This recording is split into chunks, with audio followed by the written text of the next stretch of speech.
Amén.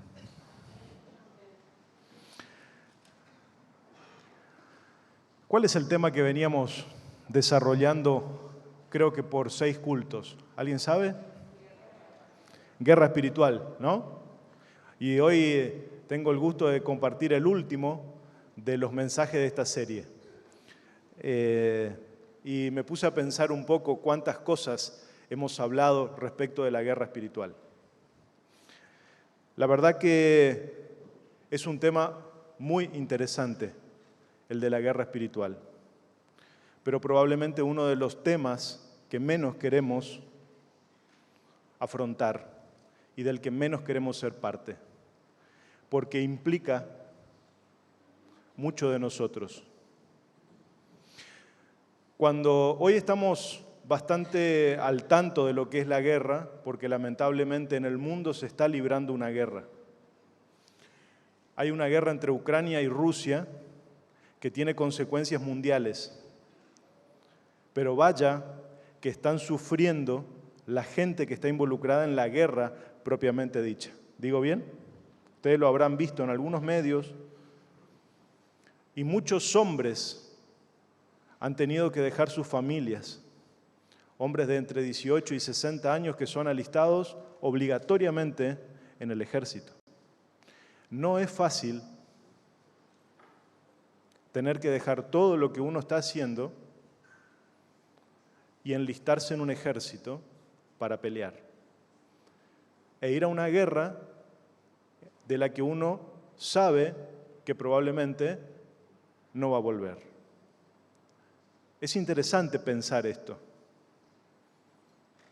Yo le pido al Señor que nos guarde de este tipo de experiencias, porque hay que ir a una guerra. Usted se pone a pensar que hoy o mañana su esposo, su hijo, sea reclutado y quedan las mujeres y los niños en las casas, los ancianos. Es un cambio importante en la sociedad. Y todos hemos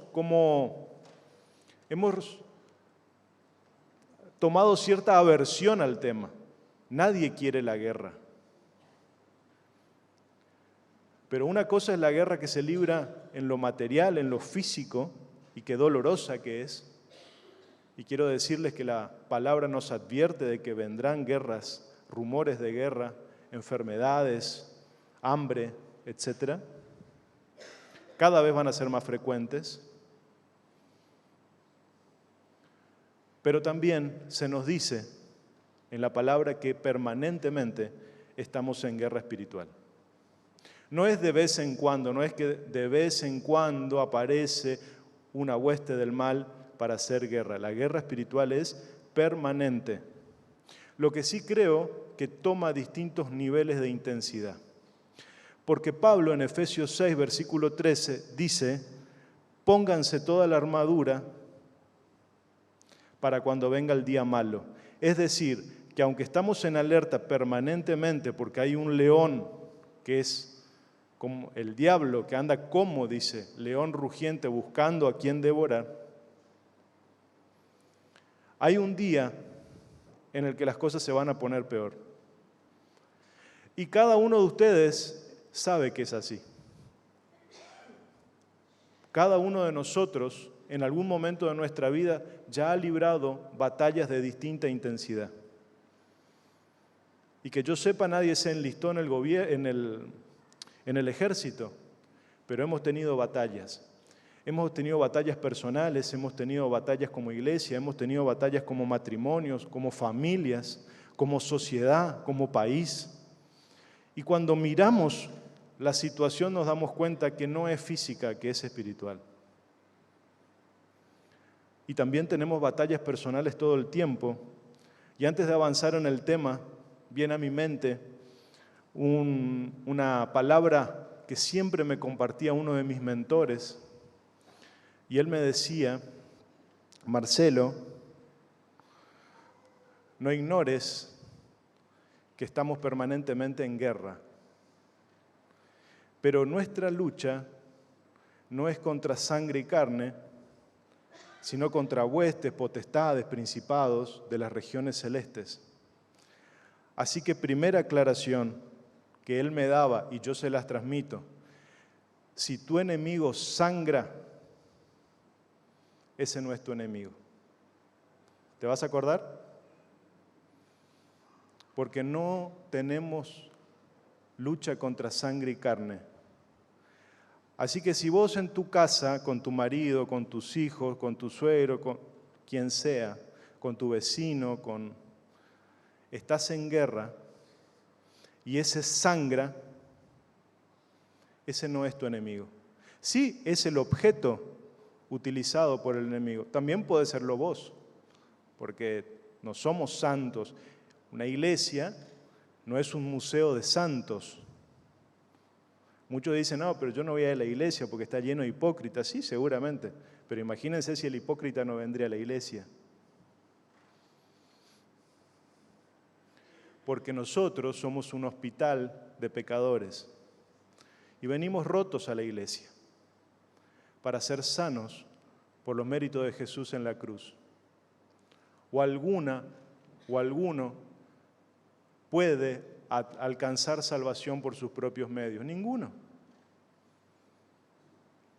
Así que tené presente siempre esto, cuando aparezcan las dificultades en tu vida y el que tenés frente a vos sangra, ese no es tu enemigo.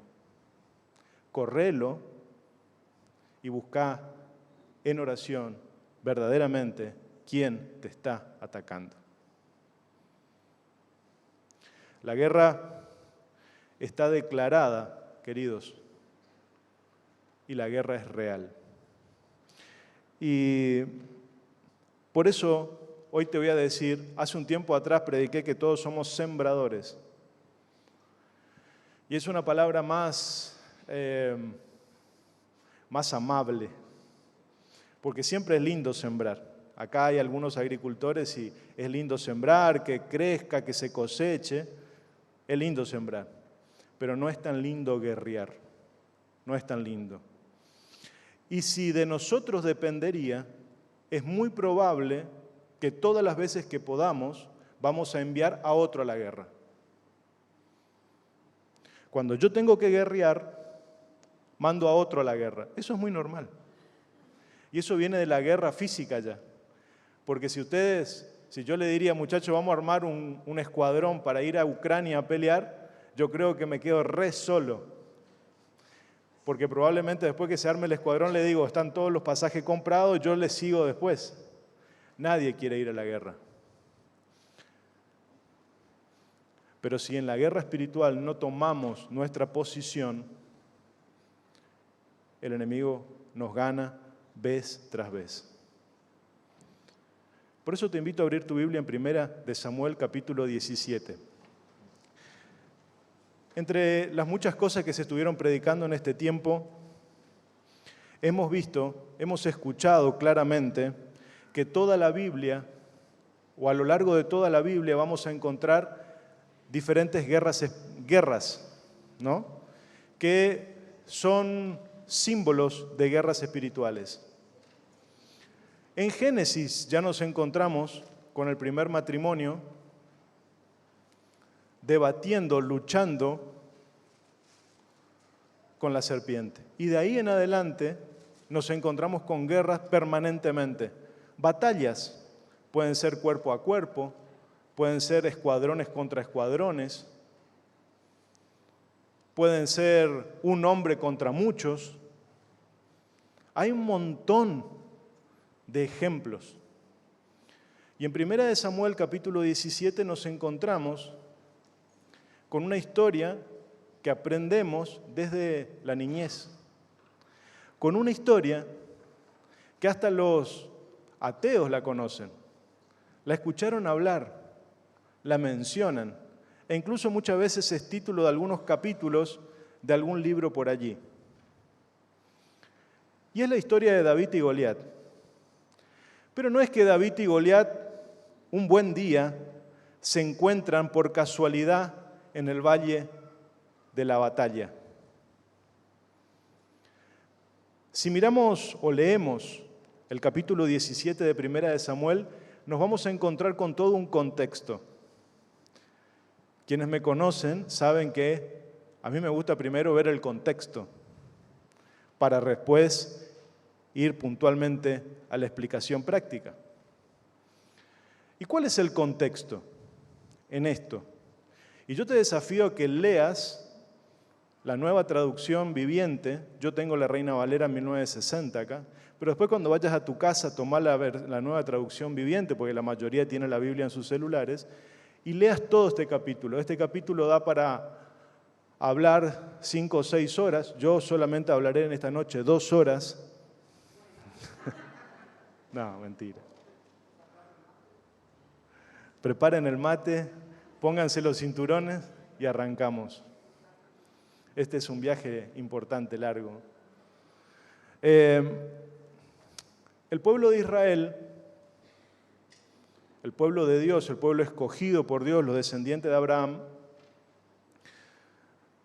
vienen de un tiempo en el que no tenían rey. Dios no quería que el pueblo de Israel tenga rey. Pero el pueblo de Israel siempre fue cabezón, igual que nosotros, los gentiles. Pueblo escogido por gracia. Y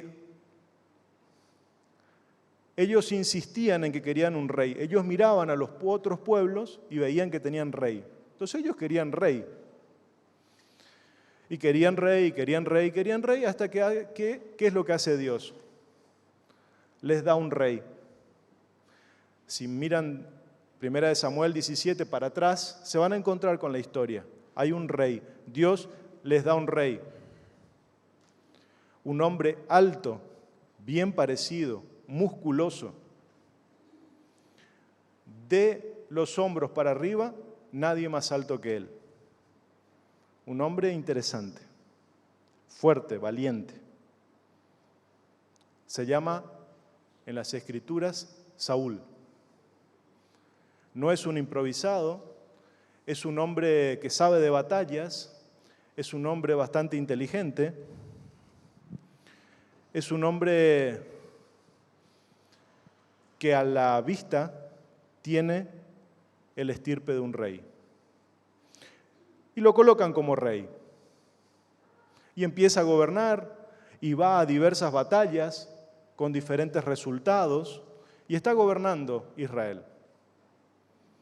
Y un día, el eterno rival de los israelitas, los filisteos, aparecen con su ejército y se asientan en un monte, en una montaña.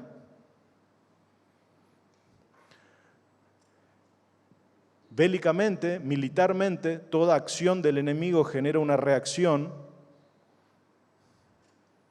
y el pueblo de Israel automáticamente prepara su ejército y se asienta en el otro monte. Porque si vos ves que te están por atacar, no te va a quedar en el molde, ¿no?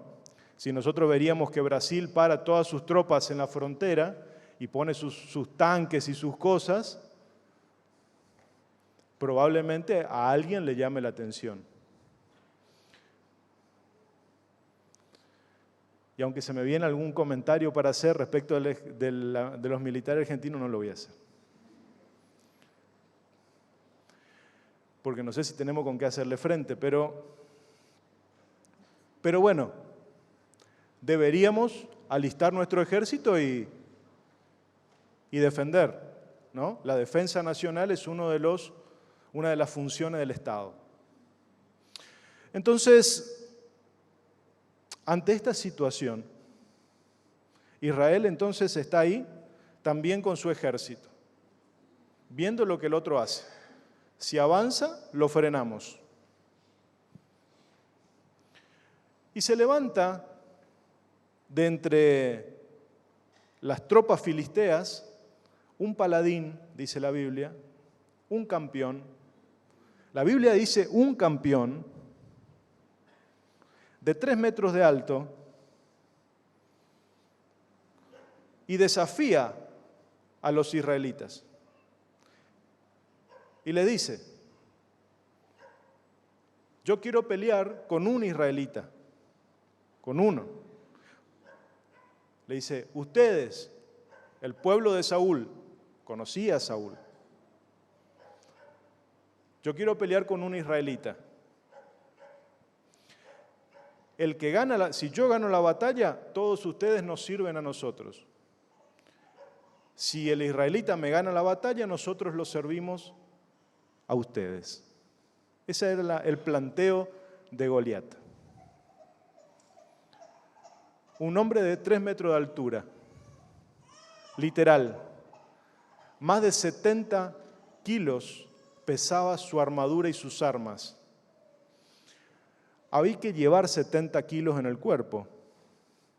Si usted lo lee en la Reina Valera, aparece con unidades de medidas un tanto difíciles de entender, pero en otras versiones dice esto taxativamente.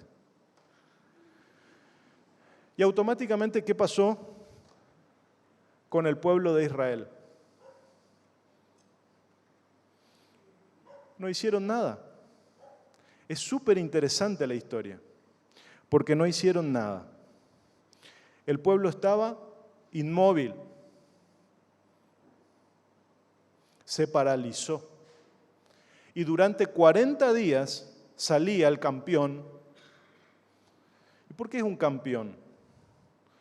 Un campeón, una persona en un deporte, recibe el título de campeón, ¿por qué? Porque no pierde o gana la mayoría de las veces. Entonces es un campeón. Durante 40 días, a la mañana, a la noche, salía y gritaba, ¿quién va a venir a hacerme frente? ¿Hay alguien en ese pueblucho que pueda hacerme frente? Pero el pueblo de Israel estaba inmóvil. Y antes de avanzar en la historia, quiero detenerme en este detalle, del que podríamos hablar todo el mensaje. Porque también esa es la condición espiritual muchas veces de la iglesia en este tiempo. Estar inmóviles. Estamos asentados, tenemos la armadura, pero ante el desafío del enemigo no nos movemos. ¿Para qué nos pusimos la armadura? ¿Para adorno? ¿Para decir que somos o verdaderamente somos soldados en esta guerra espiritual? Y el enemigo viene vociferando contra la familia, contra el matrimonio, contra los hijos, contra la educación, contra los principios, contra los valores, y se burla todo el tiempo de nosotros. Y muchas veces nosotros identificamos incluso las maquinaciones del enemigo, pero estamos inmóviles. Inmóviles. Uno de los textos más reveladores para mí en este tiempo de aprendizaje sobre la guerra espiritual fue cuando el pastor habló acerca de que las puertas del Hades, las puertas del infierno no prevalecerán contra la iglesia. Y la verdad que yo no entendía bien el texto. Y significa que cuando la iglesia arremete contra las puertas del Hades que están cerradas, porque de ahí no sale nadie, excepto que la iglesia vaya y arrebate, esas puertas no pueden prevalecer contra la iglesia. Prevalecen contra cualquier otra cosa, pero no contra la iglesia. Pero una iglesia inmóvil, un ejército que está solamente metido en las cuestiones cotidianas, que ni siquiera aparta un tiempo para orar en la semana, ¿cuánto arrebata, cuánto arremete contra las puertas del Hades? ¿Cuántos gigantes, y ni tan gigantes, del reino de las tinieblas se ríen en nuestra cara? Porque hemos permanecido inmóviles, porque andamos con armaduras oxidadas, que ante el más mínimo desafío de tener que utilizarlas, nos sacamos y salimos corriendo. nos escondemos. Estudiamos más las maquinaciones del enemigo que lo que nosotros podemos hacer en beneficio de la sociedad. Sabemos lo que el enemigo hace, pero muchas veces no ejercemos lo que nosotros podemos hacer en contra de las fuerzas del mal. Entonces la situación, aunque pasaron miles de años desde este encuentro de los ejércitos filisteos e israelitas en el valle de Ela, la verdad que no cambió mucho.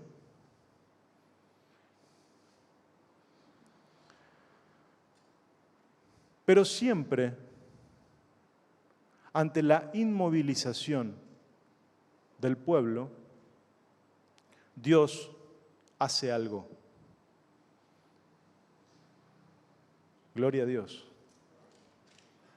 Porque cuando el pueblo se esconde, porque cuando el pueblo tiembla de miedo, porque cuando el pueblo se olvida de los méritos de Jesús en la cruz y que podemos acceder confiadamente ante el trono de la gracia, algo ocurre en nuestras vidas para sacudirnos. Porque todo lo que ocurre al cristiano obra para bien. Todo lo que le ocurre a la persona obra para bien. Porque quiero decirte algo, nosotros somos ciudadanos del cielo de paso en la tierra. Nosotros quisiéramos quedarnos a vivir para siempre acá, pero nuestro lugar para siempre es allá. Amén. Mientras tanto, acá se pelea, acá se busca, pero se pelea en el buen sentido, no contra la gente. Se pelea contra las huestes del mal para arrebatar a la gente del infierno. Porque el reino de Dios es de los valientes, de los que lo arrebatan. No de los que se quedan dormidos en la casa, viendo qué porción del tiempo pueden traer como migaja al Señor. Yo quiero hablarle de forma fuerte en esta noche, pero yo me siento como si estaría ahí con ustedes, porque no es que lo alcancé ya. Y esta palabra a mí me sacude fuertemente, porque no quiero ser parte de un ejército inmóvil. Y tenemos que trabajar para no serlo. Avancemos en nuestra historia.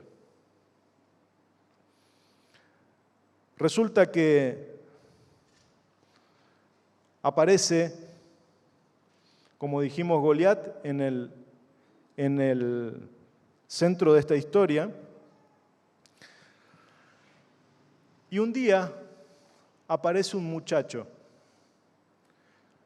cuyo padre le dice, anda a llevarle comida a tus hermanos y fíjate cómo están. Y llévale 10 quesos al jefe de las tropas, tata. Ese muchacho, ya sabemos, se llama David. Un muchachito rubio de mejillas sonrojadas, pequeño, flaco, activo, negociador. Ahora vamos a ver por qué. Yo todo esto les pido que después miren todos los detalles en la palabra. Así voy parafraseando un poco porque son bastantes versículos. Y este muchachito, este pequeño, el octavo hijo de Isaí, el octavo, tenía 3 hermanos en el frente de batalla. 3 hermanos estaban peleando. Y entonces David, que era el octavo y que era el pastor de las ovejas de la familia, hago una aclaración acá, el pastor era la actividad que nadie quería hacer, entonces al que menos se le quería se le mandaba a cuidar las ovejas porque era un trabajo como menospreciado. Ese muchachito estaba cuidando las ovejas. Hace un tiempo atrás, cuando vino Samuel a la casa de Eli y quiso hablar con el papá de la casa, y bueno, ustedes saben que ya David había sido ungido a esta altura. Ya en ese momento, cuando le preguntan al padre dónde están todos tus hijos, estos son todos tus hijos, el padre dijo, sí, estos son todos mis hijos. Y la mamá, menos mal que estaba la mamá, dijo, hay uno más. El Señor le había dicho a Samuel, no mires su aspecto físico, porque yo descarto eso y miro el corazón. Y este David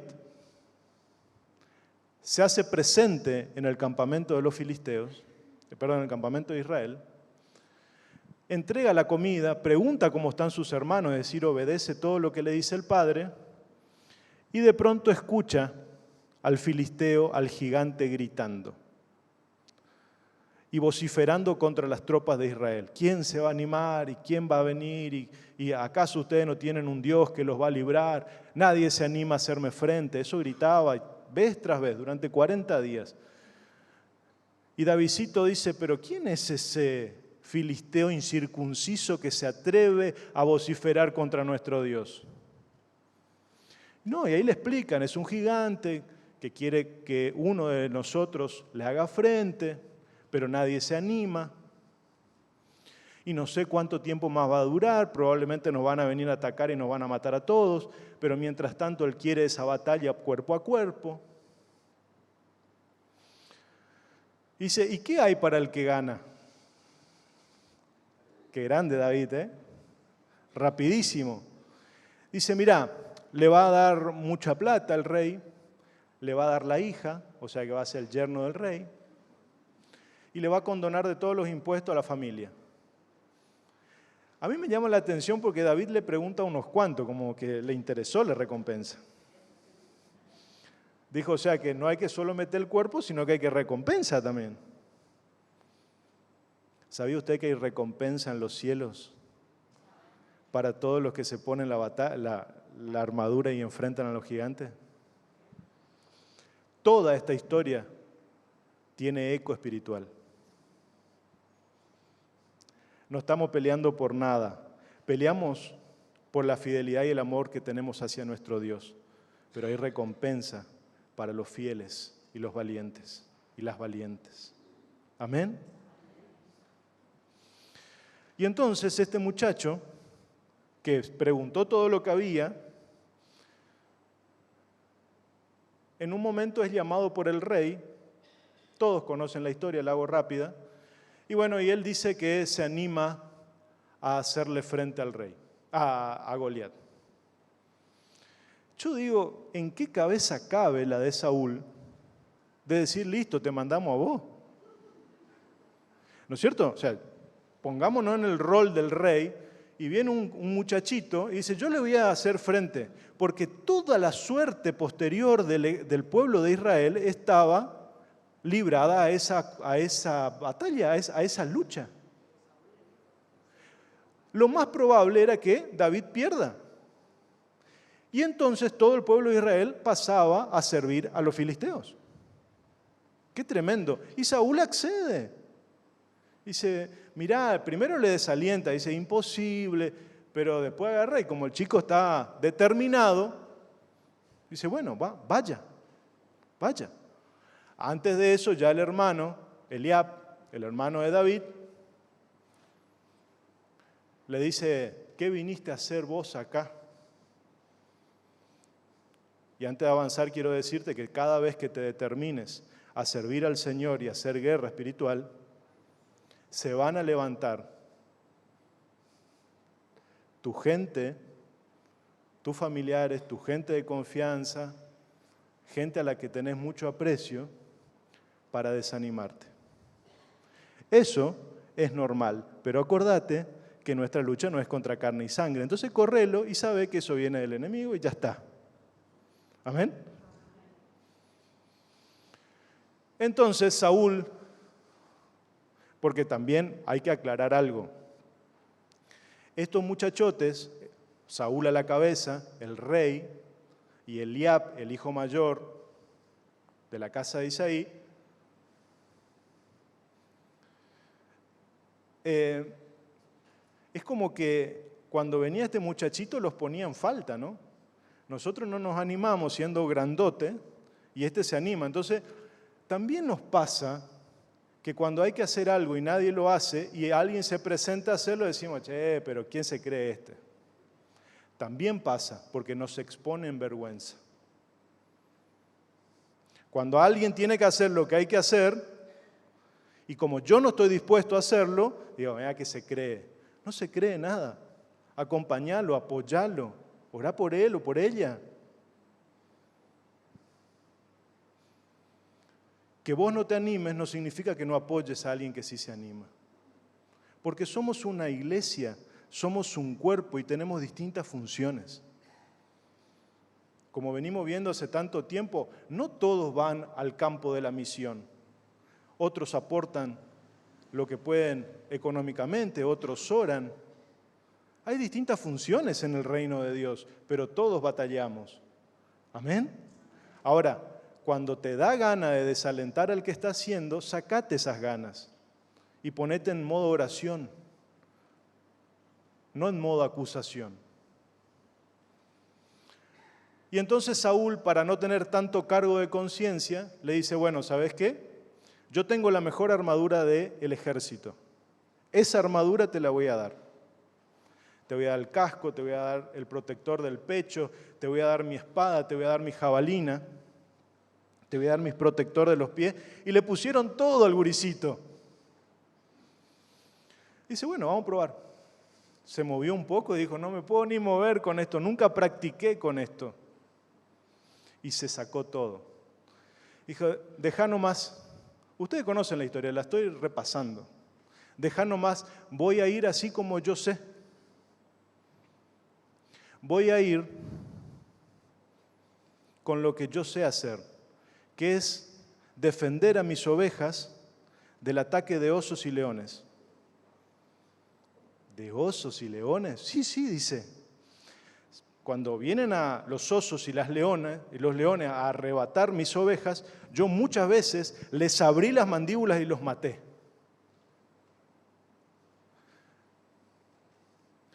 Yo digo, en el interior los que estaban ahí se habrán reído, ¿qué va a matar un león a este pibe?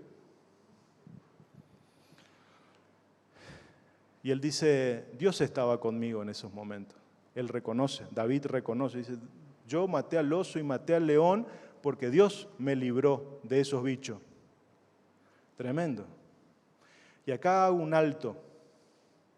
Primero, dos cosas. Una cosa tiene que ver con la armadura y otra cosa tiene que ver con la experiencia. Ninguno de nosotros puede pelear con la armadura de otro. Ninguno de nosotros puede usar el don de otro para hacer el trabajo que tiene que hacer. Cada uno ha sido revestido con dones que debe ejercer. Y el otro ejerce sus dones y entre todos hacemos el ejército. Pero no intentes ponerte la armadura del otro. No intentes querer parecerte al otro. No uses las mismas expresiones si no te salen de tu corazón. No lo imites. Cada uno es diferente en su forma de alabar y adorar al Señor. No hace falta que te ponga la armadura de otro, pero sobre todas las cosas, no creas que porque tu pastor o tu papá o tu mamá son hombres, mujeres de oración, vos no tenés que orar. Si tenés en tu familia o en tu iglesia gente de oración, para lo que te sirve eso es para seguirle el ejemplo. Pero no creas que está todo cubierto, porque la armadura que ellos tienen y que también te alcanza, porque así funciona, cuando alguien ora por nosotros, esa oración nos alcanza, también puede ser realizada absolutamente por nosotros. ¿Amén? Entonces, no utilice la armadura de otro, pero tampoco pienses que porque el otro tiene experiencia, esa experiencia a vos te va a servir. David no tenía experiencia en guerra, pero tenía experiencia defendiendo a sus ovejas. Y esa experiencia, que nadie nunca vio, porque todos le tenían de menos, fue la que él abrazó en el momento de la batalla. Quiero decirte algo. Cuando llegue el día malo, la experiencia forjada en lo secreto, en la intimidad de tu vida, son las que te van a fortalecer para llevar adelante la batalla y obtener la victoria. Y si no, míralo a Jesús en Getsemaní. Jesús sufrió hasta las lágrimas, que eran como grandes gotas de agua, de sangre, perdón. Y le pidió a 3 de sus íntimos que oren por él, que velen, para no caer en tentación. Y él sufrió en ese momento. Agonizaba. Pero cuando pasó el momento de la oración en Getsemaní y fue arrestado, estaba listo para obtener la victoria en la cruz. Pero ahí se ganó la batalla, de rodillas, en lo íntimo. Yo veo que muchas veces queremos ser victoriosos sin ningún minuto en la intimidad y en lo privado de nuestra vida. Y después salimos corriendo, pastor, ora por mí, pastor, ora por mí, hermano, ora por mí, venía a acompañarme, venía. ¿Está bien? Eso está bien y se hace. Pero tener el tanque totalmente vacío, si alguno de ustedes tiene que salir a Posada, si tiene el tanque vacío y no hay estación de servicio para cargar, ¿qué hacemos? El tanque tiene que estar lleno. Y se va a llenar en lo privado, no en lo público. Lo público es una consecuencia de lo privado. Ahora, cuando vos no querés adorar acá en público, claro que eso refleja que en lo privado tampoco querés adorar. Claro que cuando te convocamos a orar, no querés venir a orar, pero en lo privado tampoco muchas veces orás. No estoy jugando a nadie. Pero lo que no haces en privado se nota en público. Como se notó lo de David en este momento particular. Él no tenía miedo, porque él manejaba sus armas, no la de Saúl, las suyas.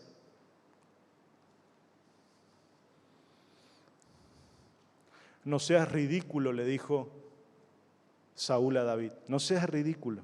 Qué ridículo que sos. Pero David ya estaba listo. Se anunció que él iba a hacer frente al filisteo, al gigante. ¿Y sabés lo que hace David? Él tenía un cayado, que es una varita para las ovejas. Él tenía una honda que manejaba muy bien. Yo le envidio un poco a David, porque me parece que tiraba con la honda maravillosamente bien. Yo me imagino que David estaba todo el día darle a la ondita. Porque nadie domina un arte sin práctica. Entonces yo me imagino que él no se aburría porque todos decían que era un trabajo aburrido ser pastor de ovejas. Yo creo que no. Yo creo que él tiraba todo el tiempo piedra, y como en el desierto está lleno de piedra, yo creo que tiró 1.000.000 de piedra, plan, plan, plan. O sea que David era un especialista en la honda. No sabía usar la espada, pero usaba la honda. Y sabía qué piedras eran las mejores. Entonces bajó al arroyo, que daba con el valle, y eligió 5 piedras lisas. Hay muchos mensajes sobre las piedras lisas. Te voy a decir una sola cosa de piedras lisas. Beto Sánchez tiene una canción que se llama Piedras lisas. Yo creo que la piedra lisa, obviamente una piedra no tiene vida, ¿no? Pero si tuviera. Creo que nunca una piedra lisa. ¿Y saben por qué es lisa? Porque se golpea tanto con las otras por la corriente del agua que se va haciendo el canto rodado que le conocemos nosotros y queda lisa. Por eso queda lisa. O sea, originalmente la piedra no era lisa. Quedó lisa de tan. Cientos de años. Tan. Y viene un pastorcito ridículo para los hombres y selecciona 5 piedras. Ahora las piedras golpeadas durante cientos de años iban a poder golpear en el reino de las tinieblas.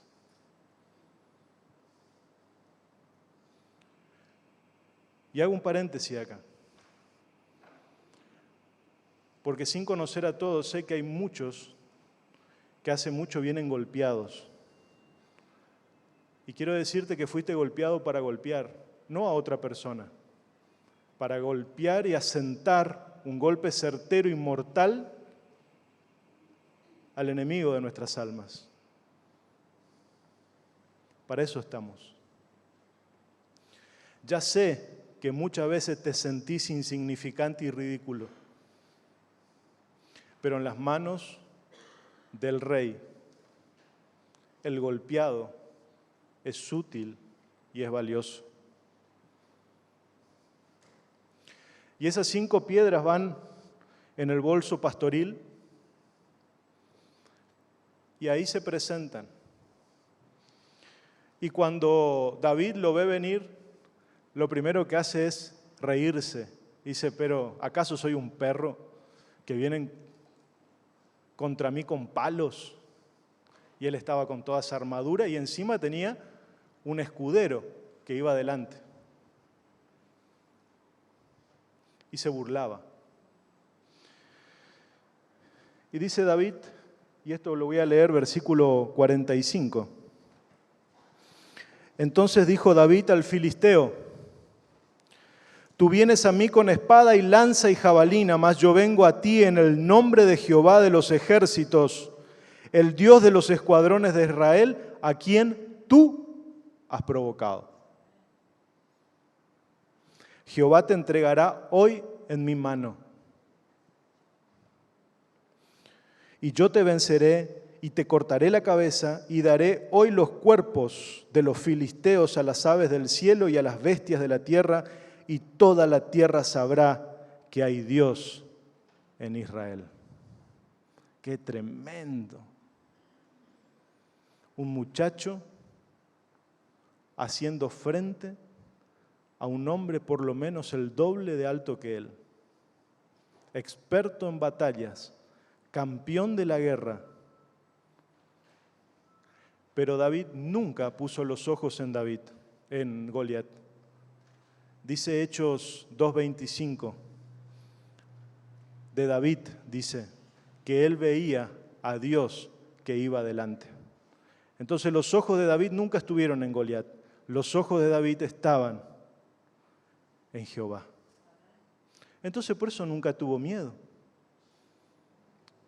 Porque sabía que si ese día se convertía en comida de los pájaros, de los cuervos, se iría con el Padre. No hay dudas de eso para David. Y entonces dice, y sabrá toda esta congregación que Jehová no salva con espada y con lanza, porque de Jehová es la batalla y Él los entregará en nuestras manos. Y escuchá este versículo que es fantástico.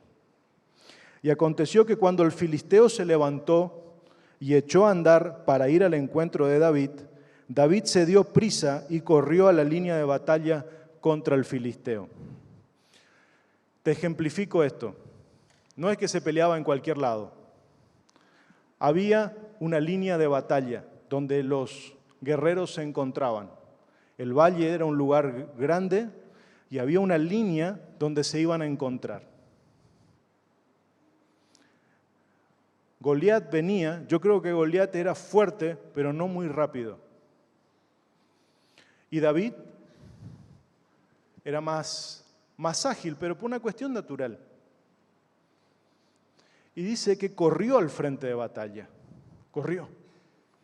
David dijo, yo tengo una oportunidad. Yo tengo 5 piedras, pero una oportunidad. Muchos comentaristas, aunque esto no lo aclara la palabra, dice que, y esto por lo que dice después la palabra, dice que David tenía parientes gigantes también.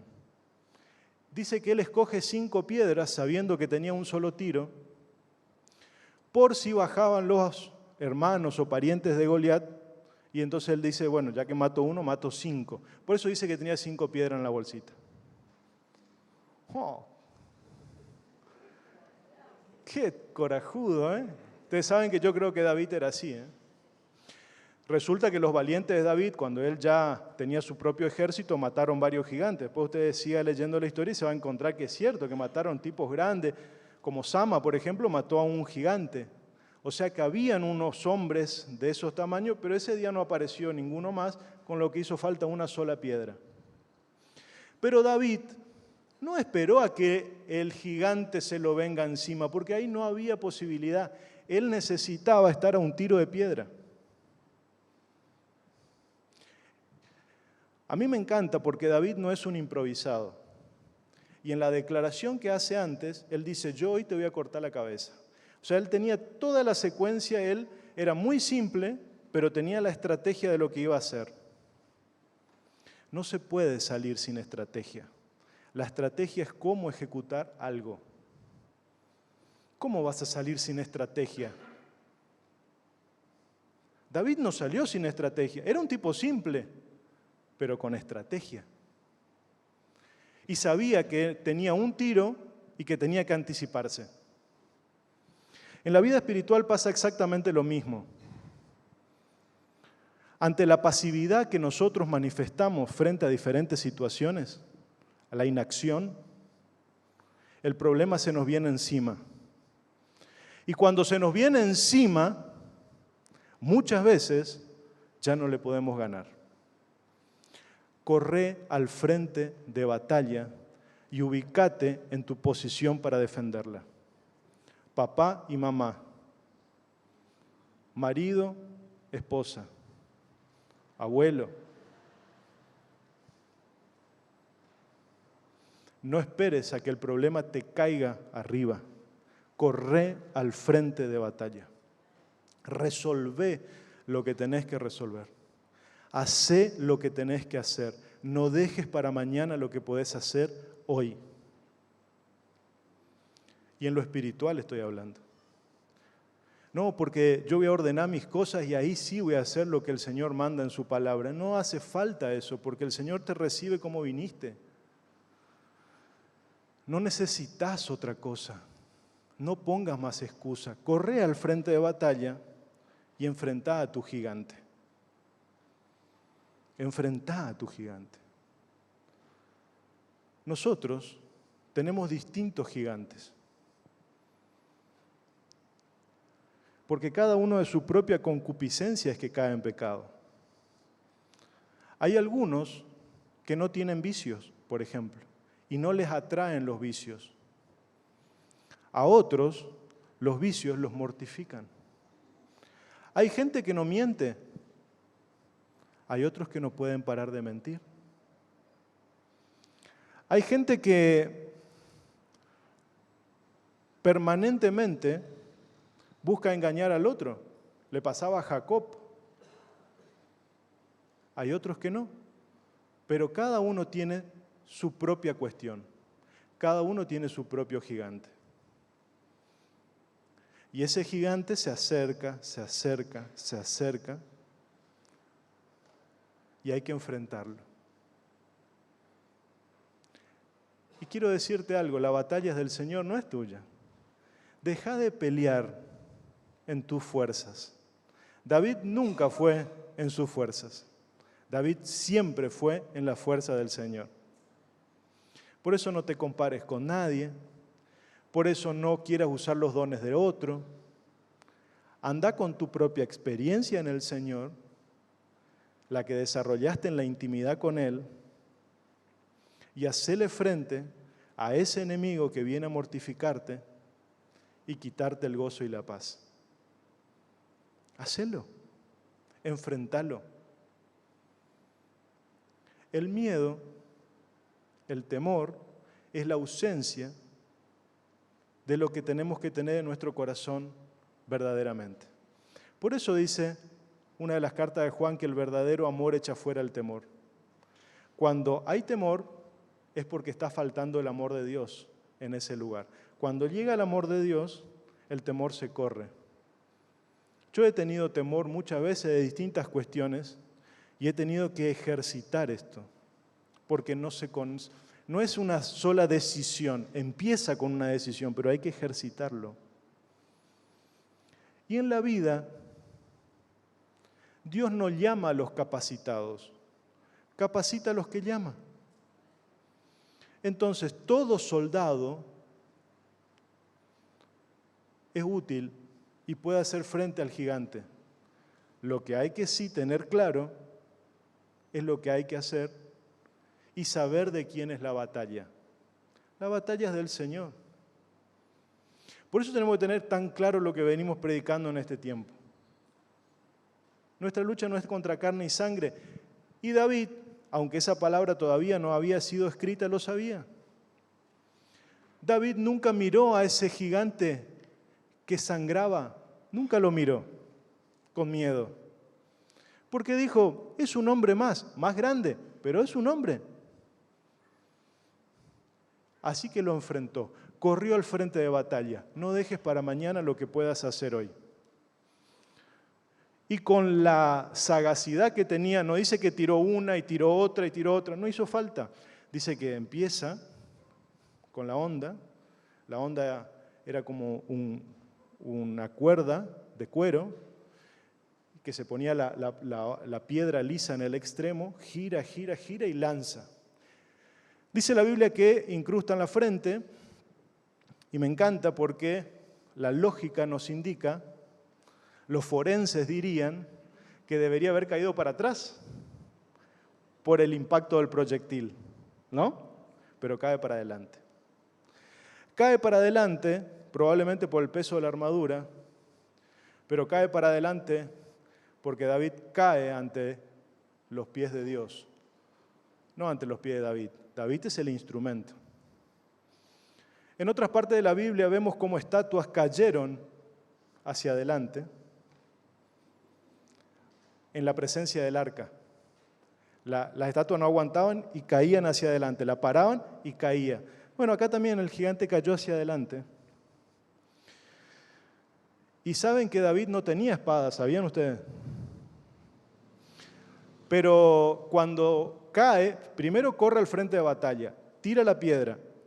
Y ahí cuando ve que cae el gigante, sale corriendo, le saca la espada a Goliat y le corta la cabeza. Porque Goliat, yo creo que no estaba muerto, sino que estaba tonteado. Que sabía que le tenía que cortar la cabeza por las dudas que ahí no se iba a levantar más, fue y ejecutó su plan. Quiero decirte algo, no alcanza con que tontees a tu gigante.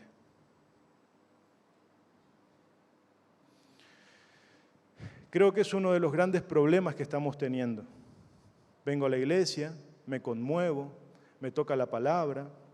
Durante la próxima semana dejo al gigante tonteado con una pedrada en la frente, pero el tipo se recupera y vuelve.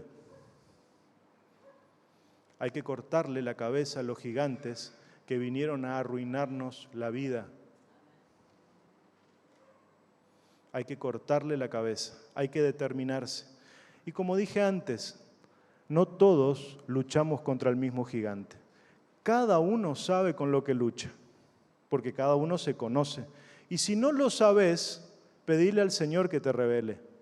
Porque David incluso oraba y decía, Señor, perdóname todos los pecados, este pecado, y por favor perdóname los que me son ocultos.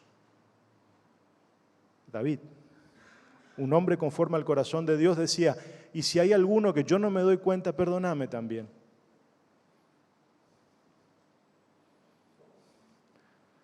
Qué tremenda enseñanza.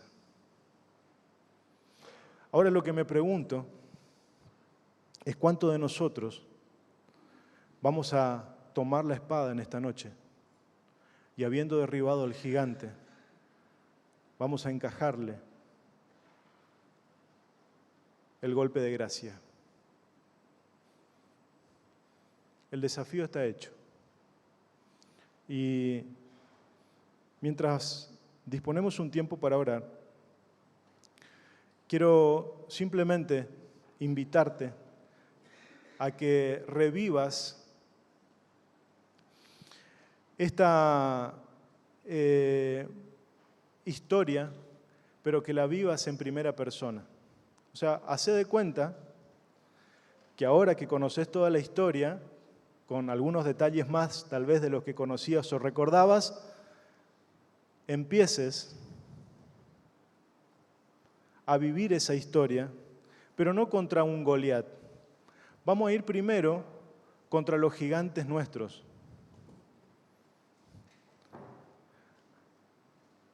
Vamos a ir primero contra ese gigante que te mortifica, contra ese gigante que te quita el gozo y que te quita la paz.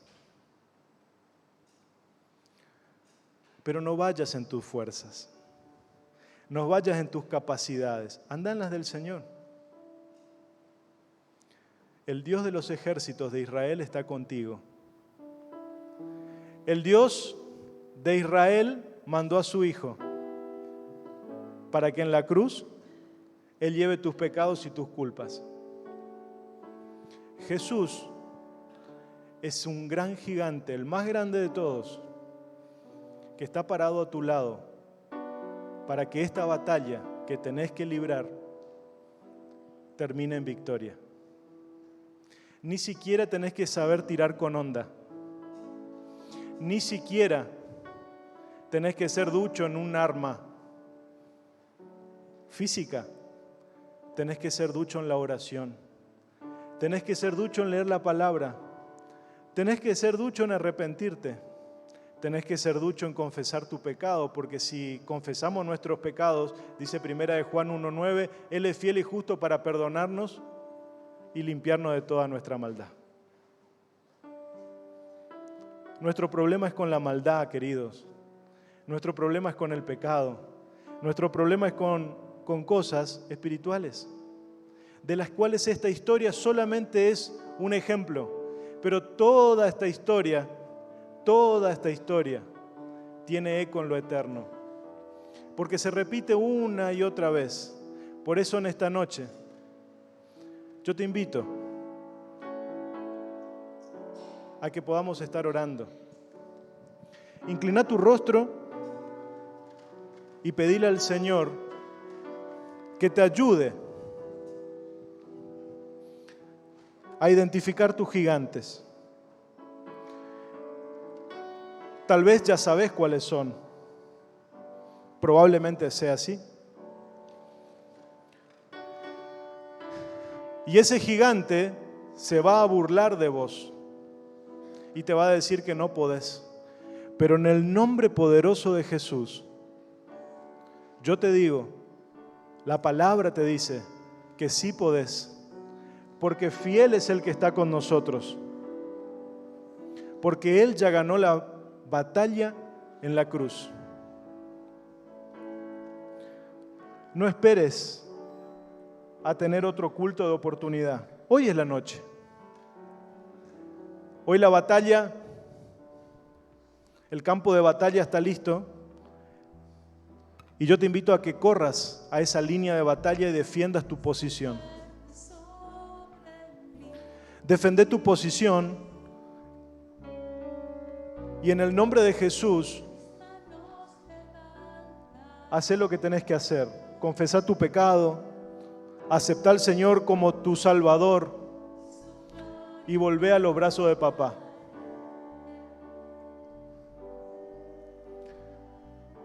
Nadie te va a juzgar, menos Jesús. Jesús no te va a juzgar porque Él te ama. Ordena tus cosas. No dejes pasar más tiempo. Déjate llenar por la presencia del Espíritu Santo, que es el que te va a capacitar para la batalla.